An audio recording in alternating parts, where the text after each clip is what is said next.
Turkiye's ambitious plans to expand its defense sector have taken a further step with the nation's president announcing the unveiling of the country's first indigenous combat aircraft in 2023.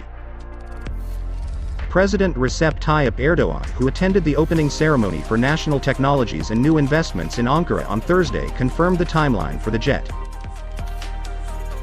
The warplane, called Turkish Fighter or TFX, will make its maiden flight in 2025, Erdogan said. 16 factories will operate in the space and aerospace industry zone in the capital Ankara, an engineering hub for manufacturing the groundbreaking jet fighter. It will take its place in the skies in 2029 as the strike force of the Turkish Air Force, after successfully completing its test procedures, said Erdogan. Some 2,300 engineers involved in the project will carry out their work at this hub, he added. Turkiye is among the elite club of the 10 countries of the world that can design and build their own warships and is also among the top 3 drone producers, Erdogan said.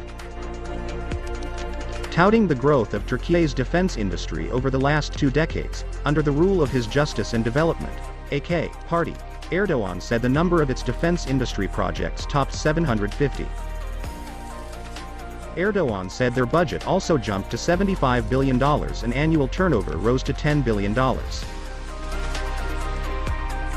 Separately, Turkey is developing its supersonic aircraft, Hurjet, which aims to have both advanced training and light combat capacities.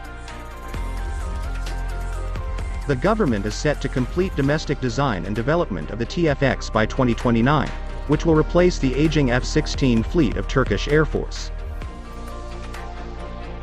Turkey is planning to keep the TFX operational in the Turkish Air Force's inventory until 2070s, according to Turkish aerospace industry.